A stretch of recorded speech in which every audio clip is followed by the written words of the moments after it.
텔레그램에서 자경단이라는 이름으로 활동하며 200여 명에 달하는 피해자를 상대로 성착취를 일삼은 조직이 경찰에 적발됐습니다. 서울경찰청 사이버수사대는 30대 남성 총책 A씨 등 조직원 14명을 아동, 청소년 성착취물 제작, 유포 등의 혐의로 검거하고 이 가운데 A씨를 지난 17일 구속했다고 밝혔습니다. 또 조직에 포섭돼 딥페이크 성착취물을 제공한 혐의로 40명을 검거하고 아직 붙잡지 못한 33명을 추적하고 있다고 밝혔습니다. A씨는 지난 2020년 5월부터 이달까지 딥페이크 성착취물 제작에 관심을 보인 남성들과 성적 호기심을 보인 여성들에게 접근해 텔레그램으로 유인 뒤 신상 정보를 확보하고 이를 유포하겠다며 협박한 혐의를 받고 있습니다. 또 피해자 가운데 자신의 범행에 동조한 이들을 조직에 끌어들여 성착취물 제작 등의 범죄를 저지르게 한 혐의를 받고 있습니다. A씨와 조직원들에게 피해를 입은 사람은 200명이 넘는 것으로 파악됐는데 A씨는 이 과정에서 미성년 여성 피해자들을 심리적으로 지배해 성폭행한 혐의도 있습니다. 경찰은 현재 A씨에 대한 신상공개심의위원회가 어제 열렸다고 설명했습니다.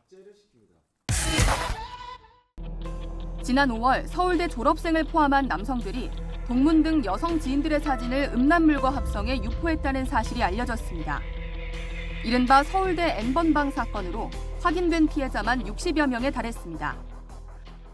5개월여의 재판 끝에 1심은 주범 40대 박모 씨에게 징역 10년을, 공범인 30대 강모 씨에게 징역 4년을 각각 선고했습니다. 재판부는 국내 최고 지성이 모인 대학교에서 박 씨 등이 허위 음란물을 만들고 지인을 능욕하는 디지털 성범죄를 저질렀다고 지적했습니다. 이어 아무 잘못 없는 피해자를 사냥감 고르듯 선정해 장기간 성적으로 모욕하고 인격을 말살했다고 질타했습니다. 재판부는 또 박 씨 등이 텔레그램을 이용해 범행을 저질렀다는 점도 짚었습니다. 보안성을 이용해 처벌을 피할 거란 오만으로 범행을 저질렀다며 익명성에 숨어 법과 도덕을 무시한 결과가 어떤 것인지 인식시키는 것이 사법부 책무라고 강조했습니다. 박 씨 등은 재판 과정에서 정신적 문제로 범행했다며 선처를 호소했지만 재판부는 이들이 잘 나가는 여성에 대한 열등감과 증오심으로 범행한 것이라고 보고 받아들이지 않았습니다.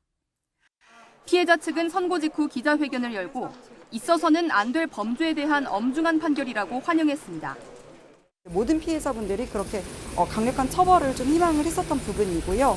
앞으로도 정말 우리 사회 전체가 이제 신뢰감, 정의감을 좀 회복하는 그런 노력이 필요하다고 생각됩니다.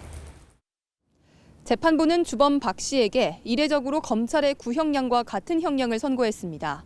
엄벌을 통해 사회의 경종을 울릴 필요가 있다고 본 건데 중형을 선고받은 박 씨와 강 씨가 항소에 나설지 주목됩니다. YTN 김다현입니다. 심지어 피해자들은 대다수가 10대 미성년자들로 보였습니다. 가장 어린 그룹은 2011년생으로 지금 나이로 치면 13살에서 14살 중학생 정도인데 이들의 신상이 공유되는 채팅글도 확인할 수 있었습니다.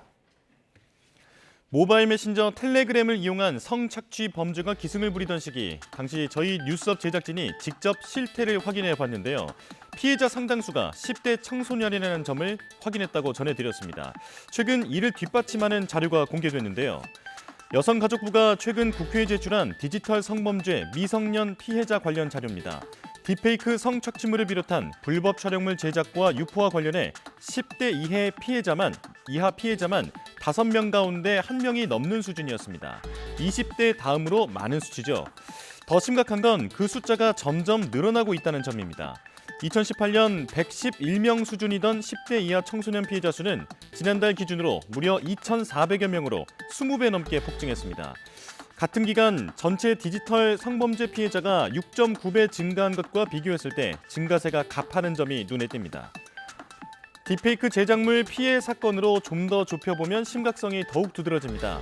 지난 3년 동안 경찰이 수사한 딥페이크 사건 피해자는 모두 520여 명이었는데 이 가운데 10대의 비중은 무려 60%, 315명 정도를 차지했습니다. 피해자 5명 중 3명 수준인 거죠. 또 다른 문제는 딥페이크 제작물을 만드는 가해자 역시 10대가 압도적으로 많다는 겁니다. 실제로 경찰이 올해부터 지난 25일까지 관련 내용으로 수사한 964건을 들여다보면 검거 피의자 500여 명 가운데 10대가 무려 410여 명으로 80% 넘는 비중을 차지합니다. 특히 만 10세 이상 14세 미만의 촉법 소년도 78명에 달하고 있어 큰 우려를 낳고 있습니다. 이렇게 피해자도 가해자도 모두 10대에 쏠려 있는 딥페이크 성착취 범죄. 이들의 공통점은 다른 연령대에 비해 비교적 스마트 기기에 더 익숙하다는 점입니다. 놀이기구로 주어졌을 기기가 범죄 수단이 되어버린 상황. 전문가들은 이런 분위기가 일종의 문화가 되어가고 있다며 적극적인 대처를 주문했습니다. 실제로 가해자도 미성년자가 압도적인 대다수입니다. 이것의 이제 기본은 SNS를 사용하는 연령이 굉장히 낮아졌기 때문이거든요. 타인의 사진을 구하기가 굉장히 쉬워졌고요. 그 사진을 가지고 이게 이제 어렸을 때 지금 휴대전화를 가지고 뭐 이렇게 사진 앱 같은 걸로 뭐 동물하고 이렇게 합성해서 가지고 놀던 이 어린 시절의 장난이 마치 범죄인지로 교육이 안 되고 타인의 인격을 침해하는 데까지 발전을 하고 친구들 사진 쉽게 구할 수 있으니까 SNS에서 우리 반 친구 누구 사진 구해서 그 사진을 가지고 흔히 말하는 지인 능욕 놀이처럼 번지고 있는 이 10대의 문화가 있고 이 문화가 사실 굉장히 범죄가 되고 처벌이 된다. 학교에서나 사회에서 가정에서 교육이 굉장히 필요한 시점입니다. 예. 유명 연예인 얼굴을 합성한 허위 성적 영상물을 텔레그램 메신저를 이용해 판매한 20대가 구속됐습니다. 보도에 차상은 기자입니다. 20대 A씨가 최근까지 운영한 텔레그램 채널입니다. 왼쪽에는 피해 연예인들의 이름이 나열돼 있고 반대쪽에는 피해자 얼굴을 합성한 성적 허위 영상물이 올라와 있습니다. A씨가 채널 운영을 시작한 건 지난 2022년 7월. 해외 사이트에서 딥페이크 영상과 음란물을 비롯해 아동 성착취물까지 수집해 이용자를 모집했습니다. 짧은 영상만 볼 수 있는 무료 채널을 만들고 이른바 입장료를 낸 유료 회원에게는 전체 영상을 볼 수 있는 전용 채널을 제공했습니다. 비회원방의 채널이 있고요. 그다음에 회원방의 채널이 있고, 그다음에 딥페이크 영상방, 몰카 영상방 뭐 이런 식으로 해서 5개가 카테고리가 있고요. 나머지 2개는 백업 채널입니다. 피의자 A씨가 운영한 텔레그램 채널에 들어가 영상을 시청한 사람들은 2,800명이 넘었습니다. 이 가운데 450명은 적게는 2만 원, 많게는 10만 원 상당을 내고 회원 가입한 것으로 드러났습니다. 수사를 피하려고 문화상품권으로 거래했는데 A씨가 벌어들인 수익은 5천만 원 정도라고 경찰은 밝혔습니다. 운영자 A씨는 최근 강도 높은 단속이 이루어지는 동안에도 자신이 운영하는 채널은 안전하다고 홍보했지만 수사망을 피하지 못했습니다. 경찰은 A씨를 구속하고 채널 이용자를 대상으로 수사를 확대하고 있습니다. YTN 최상입니다. 최근 딥페이크 범죄의 특성은 불특정 다수를 상대로 SNS에 올라온 사진들을 몰래 모은 뒤 AI 기술을 활용해 성착취물을 만드는 겁니다. 가해자들의 나이가 어린 것도 우려할 대목입니다. 올해 경찰이 딥페이크 성범죄 피의자 387명을 붙잡았는데 83%가 10대였습니다. 공유하고 조롱하는 문화가 하나의 어떤 놀이 문화처럼 번져서 큰 문제로 다가오고 있는데 딥페이크란 용어는 지난 2017년 대중에게 처음 알려졌습니다. 초기엔 중대 범죄라는 인식이 부족했다면 지금은 돈벌이나 단순 흥미거리로 유행을 타고 있습니다. 비회원방의 채널이 있고요. 그다음에 회원방의 채널이 있고, 그다음에 딥페이크 영상방, 몰카 영상방 뭐 이런 식으로 해서 범죄자들은 수사당국의 추적을 피하기 위해 주로 텔레그램을 이용하고 있습니다. 텔레그램 측의 협조가 중요한 이유입니다.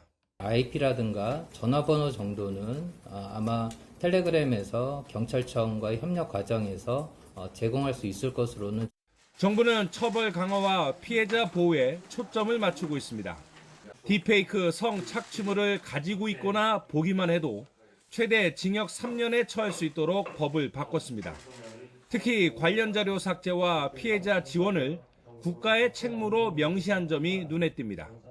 범정부 태스크포스를 구성하여 가해자 처벌과 피해자 지원을 강화하고 온라인 플랫폼 책임을 확대하는 등 추가적인 대책을 강구하고 있습니다. 사법부의 엄단 의지도 중요합니다. 지난 2019년 N번방 사건이 터졌고 1년 뒤 성착취물 제작 유포에 대한 처벌법이 처음 시행됐습니다. 하지만 이후 재판에서 집행유예 선고율은 50%를 훌쩍 넘었고 실형은 30%대에 불과했습니다. YTN 이종구입니다.